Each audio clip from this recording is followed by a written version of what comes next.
Olá, seja extremamente bem-vindo à segunda aula do primeiro módulo do programa Mais Success. Eu estou muito feliz de ver você prosseguindo na sua jornada de alinhamento do seu modelo mental.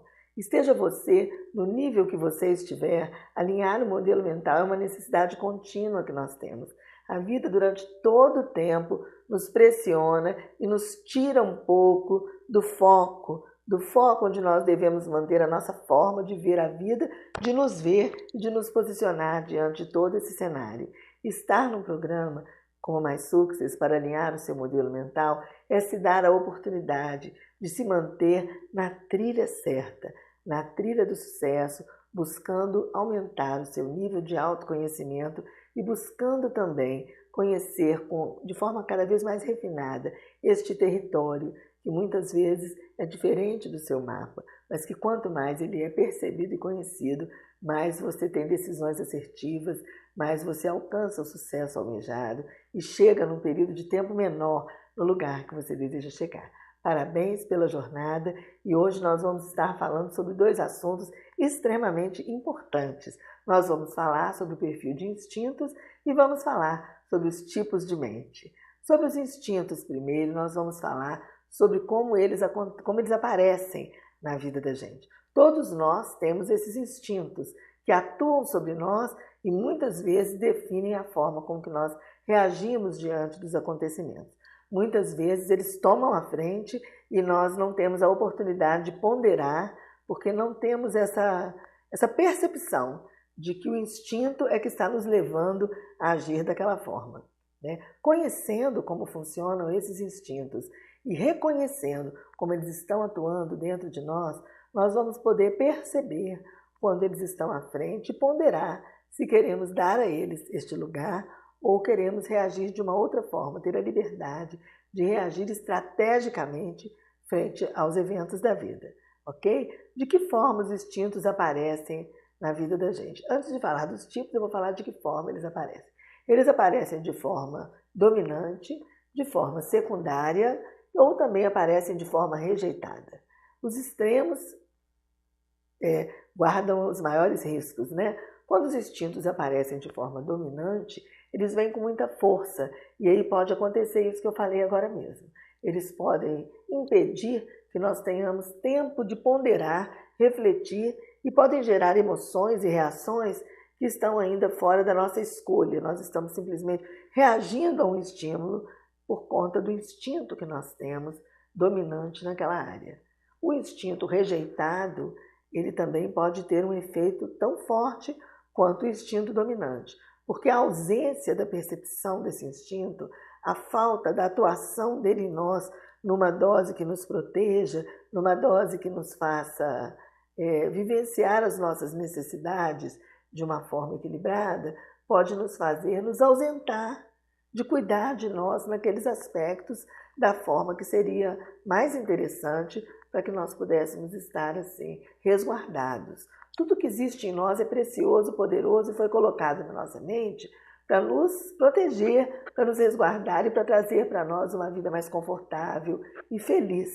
Então, quando nós usamos o autoconhecimento como arma para equilibrarmos tudo que nós temos e nos utilizarmos dessas estruturas no lugar de sermos utilizados por elas, tudo flui muito bem, porque tudo que nós temos é muito importante.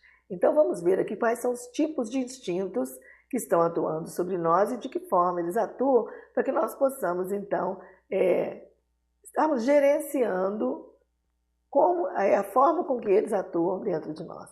Podemos estar livres diante desses impulsos e ainda podemos ter a liberdade de atuarmos sobre eles dizendo sim ou não para aquela sensação, aquele impulso, aquele sentimento que quer nos levar a agir de uma forma ou de outra.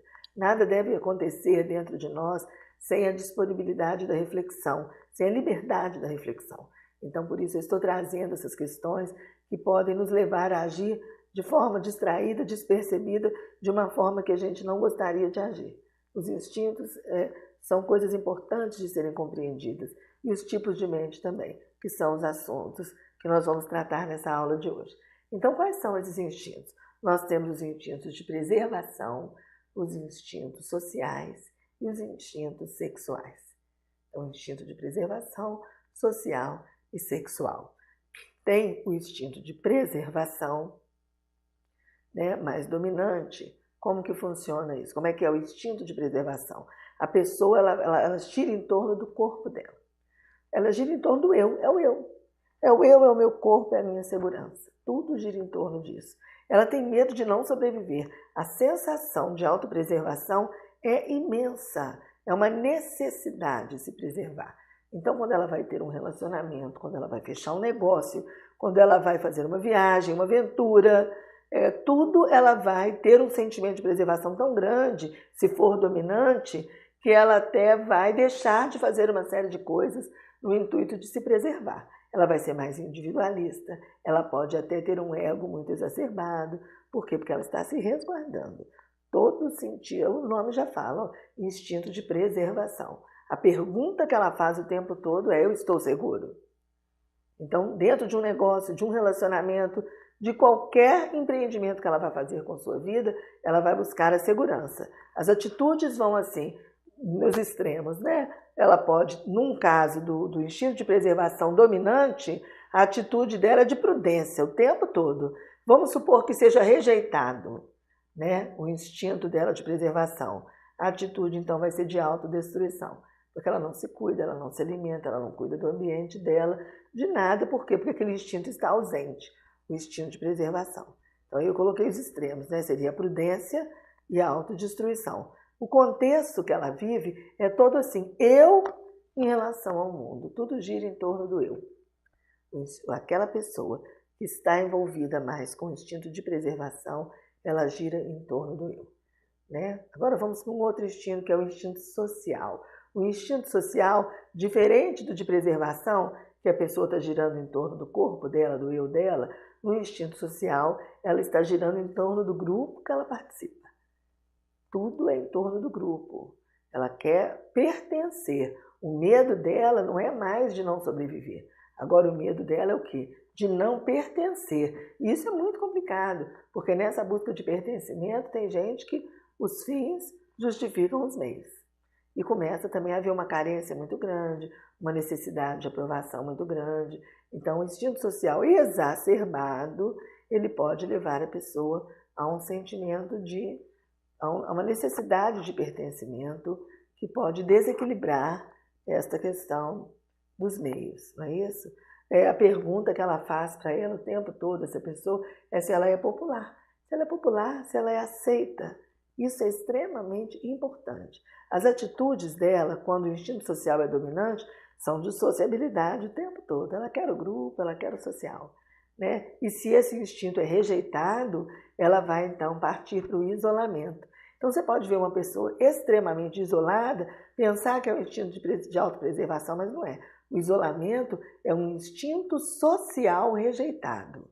O instinto de preservação rejeitado já vai para a autodestruição. É diferente. Então, você se perceber aí, conhecer o outro e se conhecer, fazendo essas sutis diferenças aí, né? No instinto social, como é que é o contexto dessa pessoa? Se no instinto de preservação era eu em relação ao mundo, no instinto social sou eu em relação a todos os outros, né? Eu estou ali considerando eu com todos os outros. E essa troca, essa sociabilidade, então, é a marca do instinto social. O outro instinto, né, já falamos do de preservação e do social, vamos falar agora do instinto sexual. O instinto sexual, a gente aqui não está falando só da sexualidade, do sexo, mas da sexualidade, de como eu me relaciono, né? Então, é nesse sentido e também no sentido da sexualidade que nós vamos falar do instinto sexual, ok? Então, vamos lá. No instinto sexual, esse eu sou, ele está voltado para a minha relação com um outro identificado. No instinto social, é com o grupo que eu participo. É o outro, mas é o grupo. Já no instinto sexual, é o outro, um ser identificado. É eu e um outro identificado. O medo é de não ser desejável. Deste outro que eu desejo, não me desejar. Não é? No social é de pertencer a um grupo. Esse é de ser individualmente desejado. A pergunta já não é mais se eu sou popular ou se eu estou seguro. Agora é se eu sou atraente, porque ele quer manter o outro no contato com ele, ó. Então, se eu sou atraente, isso pode ser numa relação de trabalho, se eu sou atraente para o meu chefe, se ele está ligado em mim, percebendo minha performance, vendo como que eu tenho meu desempenho, como que eu... Olha, instinto sexual, não é isso? Pode ser na questão do relacionamento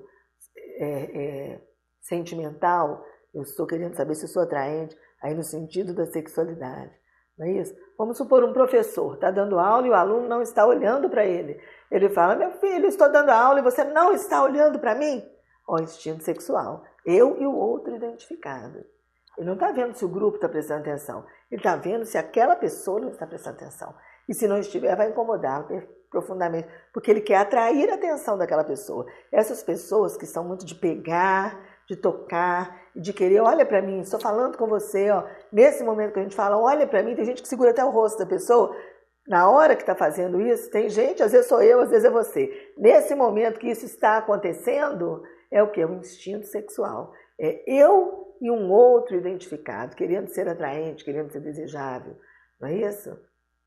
O medo de não ser desejável, não é isso? Então, quando esse instinto sexual ele está exacerbado, ele é muito dominante, ele pode levar uma pessoa até a promiscuidade. Porque ele vai querendo esse outro de uma forma tão individual e tão total. E se isso for muito dominante, pode levar a pessoa a uma promiscuidade. Ela deixar até uma série de outros valores de lado para viver naquele momento aquele instinto daquele desejo de ter aquela coisa acontecendo ali naquele momento. Agora também, se ele é rejeitado, esse instinto, ele pode ter uma abstinência deste outro identificado, ter um desinteresse, um desapego além do normal desse outro identificado. Aí é o quê? É um instinto sexual rejeitado, não é mais instinto de preservação. Essa abstinência do outro, assim, é o instinto sexual rejeitado, tá bom? E como é o contexto de vida da pessoa que está mais influenciada pelo instinto sexual? É eu em relação a um único outro. Ele não está voltado para o grupo e nem está voltado para ele mesmo. Ele está voltado para um único outro, ele gira em torno desse único outro. Ele deseja, ele quer e vai fazer qualquer coisa para atrair essa atenção, vai ficar irritado se não tiver essa atenção. Não é? Então é importante a gente se conhecer. Qual é o instinto que está dominante em você? É o de preservação? É o social ou é o sexual? Tem algum instinto rejeitado em você? O instinto de preservação está rejeitado? O instinto social está rejeitado? O instinto sexual está rejeitado? Todos os três têm sua importância quando eles estão equilibrados. Quando a gente pensa no instinto secundário, na forma secundária, é uma forma mais equilibrada, onde o instinto existe, está ali fazendo o seu papel, mas ele não está exacerbado, tirando a liberdade da visão. Então, qual seria a melhor formatação desse instinto? Seria um equilíbrio. Mesmo que um estiver mais dominante, porque sempre em nós vai ter uma característica mais dominante, mas que ele não seja extremamente dominante. Então, se está até aqui, todos três, um pode estar um pouquinho acima, tudo bem.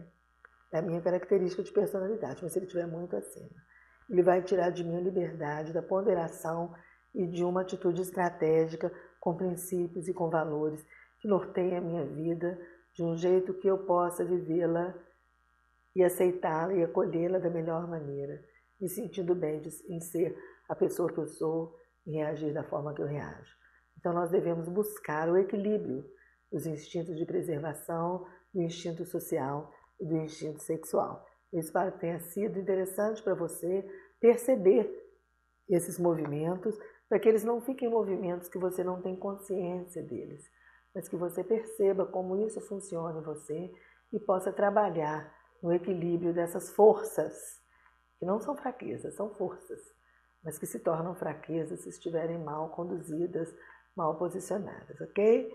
Na aula de hoje também, nós vamos estar falar agora, né, sobre os 3 tipos de mente, que vão somar também na sua percepção de como você é, como você funciona e como você pode ter a liberdade de funcionar e de buscar existir. Como é que vai fazer mais sentido para você existir e como é que vai fazer assim diferença para você trabalhar esses aspectos para que você possa chegar num tempo menor, de uma forma mais qualificada onde você deseja chegar. Quais são esses tipos de mente que nós encontramos para poder discutir aqui, não é isso? Esses tipos de mente são a mente socializada. Nós temos a mente socializada, que é a mente mais primitiva, que é essa mente que tem até muito a ver com o instinto social, que está muito envolvida com o outro, com a opinião do outro, tudo que é externo. A opinião do outro é muito importante, o como eu sou visto é muito importante. Se eu vou num lugar eu sou tímido ou eu sou extremamente extrovertido por causa do outro. É por causa do outro que eu me movo. Eu não estou existindo na minha singularidade, mas eu faço dessa ou daquela forma por conta do outro. Essa mente que se move por conta do outro é a mente socializada, é a mais primitiva. Depois da mente socializada, nós partimos para a mente autoral. A mente autoral já está num outro lugar. A mente autoral ela já tem uma referência interna. Ela já é menos movida de fora para dentro. O agente é mais interno, mas ela ainda não percebe bem o mapa dela, né? Aliás, ela percebe tudo com o mapa dela. Ela não percebe bem ao território. Ela ainda está muito envolvida com a sua maneira de ver, o seu ponto de vista, a forma com que ela acha que é ou não é. É aquela pessoa cheia de verdades e posicionamentos, que não aceita questionar a sua forma de ver, que a xícara já está cheia e não está pronta para a transformação. Eu não preciso de mais nada, eu já sei tudo, eu não preciso disso. É aquela pessoa que tem uma opinião muito formada, mas diante desta opinião que ela tem, ela toma decisões pautadas nessa forma de ver. Ela tem um motivador interno para agir. Só que o que está dentro ainda não é muito claro, porque está impregnado por essa forma dela de ser. Eu nasci assim, eu cresci assim, eu vou ser sempre assim. É a síndrome da Gabriela. Ela é assim e vai ver a vida assim e desse jeito que ela vai agir. É o meu jeito fulano de tal de ser. Sei lá quem é, não é? A pessoa que você é. É o jeito seu de ser, é o meu jeito, é o meu jeito. Meu jeito de pensar, o meu jeito de agir, o meu jeito de ser. Essa é a mente autoral, que vai agir pautada nisso aí. Tem um lado positivo em relação à mente socializada, porque ela já não está sendo manipulada pela demanda externa do social. Ela já age por si mesma, mas o si mesmo dela está muito longe de ser a melhor versão, porque ela está fechada para a mudança, fechada para o crescimento e para a transformação, no momento que ela está rigidamente vendo a vida por um mapa distorcido. Eu tenho falado muito dos mapas, já falei na aula passada, que pesquisas mostram que 77% das percepções que nós temos estão alteradas, estão alterando a realidade por conta de crenças e de estruturas que nós trazemos emocionais ao longo da vida. Então, se eu tenho 77% de uma percepção alterada, eu preciso então pensar se não vale a pena olhar melhor para os fatos antes de dizer que é isso ou aquilo. Não é isso? A mente autoral, ela é uma mente assim, que ela poderia ser excelente e perfeita, porque ela já é proativa e já tem um motivador interno no lugar do externo. E isso é uma parte muito positiva da mente autoral. A maior parte das pessoas está na mente autoral. O único problema dela é que ela está decidindo com o agente interno, com distorções, com alterações, porque ela não tem uma humildade funcional para buscar o desenvolvimento contínuo, para confrontar suas verdades e realmente ver se aquela é a melhor maneira de ver ou se precisa ser reeditada a forma de ver, revisada, se a opinião do outro pode somar e se ela pode mudar de opinião, porque tudo muda.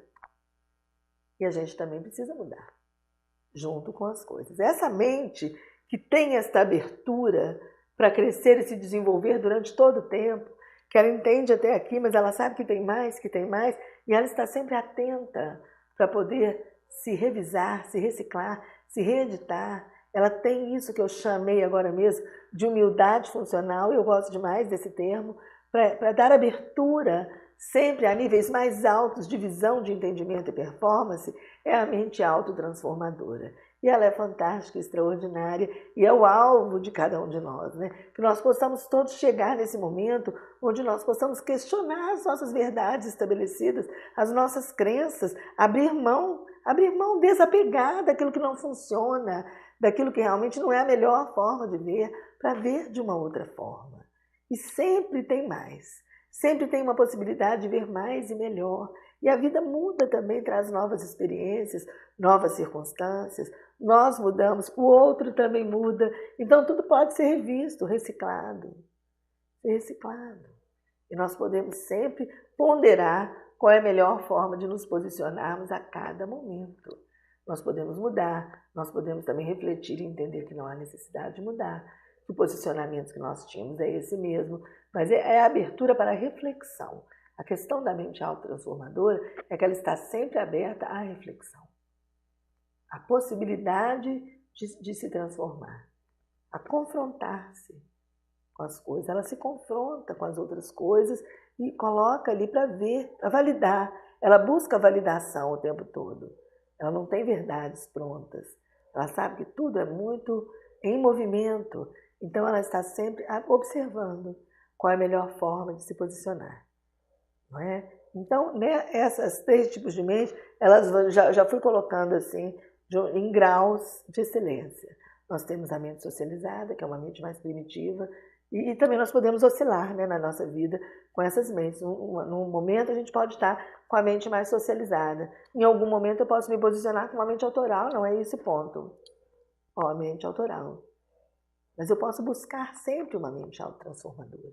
Quando você se sentir assim, com a mente autoral, é esse ponto, você falou, opa, não, eu falei isso, mas espera aí que eu vou ouvir o que você está falando e rever. De repente você vai ouvir, vai refletir, ponto mesmo, porque você refletiu, mas não porque é aquela mente fechada, não. Você refletiu, ponderou e continuou com a mesma opinião. Mas realmente refletir e ponderar. Se tiver que mudar de opinião, muda, se não tiver, não muda. A mente socializada, tem hora que a gente se vê assim, regido pelo outro, manipulado pela situação emocionalmente. Percebeu que a mente está socializada? Busque logo a mente em estado de transformação, né? A autotransformadora. A mente autotransformadora precisa ser o nosso alvo, a nossa busca permanente. Quanto mais nós transitarmos no mundo, né, no mundo interior e no mundo exterior, com uma mente autotransformadora, mais livres nós seremos para viver os nossos mais altos níveis de performance e a nossa melhor versão. Então, eu espero que os conteúdos e os conceitos da aula de hoje levem você a refletir, né, sobre as questões do instinto e também sobre como essas mentes estão influindo na sua forma de existir.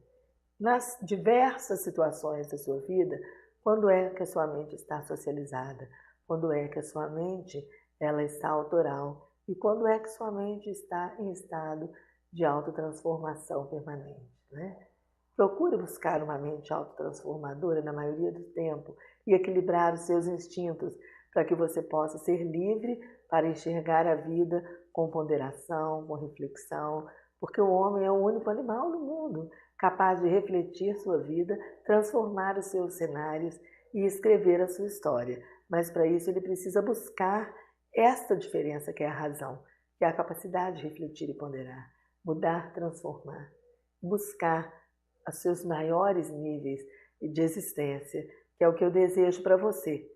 Você fica então aqui com o meu abraço e a minha torcida, para que você realmente faça uma avaliação profunda sobre esses aspectos e que no seu diário de bordo você já comece a avaliar as questões do seu dia a dia com esses conceitos. Hoje eu agi assim, num tal horário, naquela situação. Nossa, eu agi com uma mente tão socializada.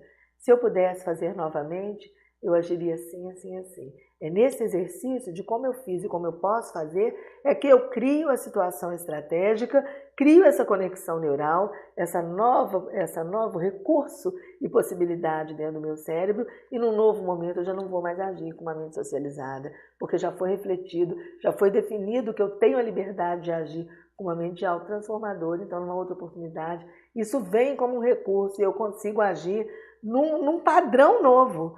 À medida que a gente exercita e vai fazendo essas escolhas com a reflexão, a gente vai criando um padrão novo. E chega uma hora que a gente não precisa vigiar tanto. Diante dos eventos da vida, a gente já age com um padrão autotransformador. com um padrão de instinto equilibrado. E aí a gente conseguiu alcançar um ganho durável. Realmente a gente foi para um próximo nível.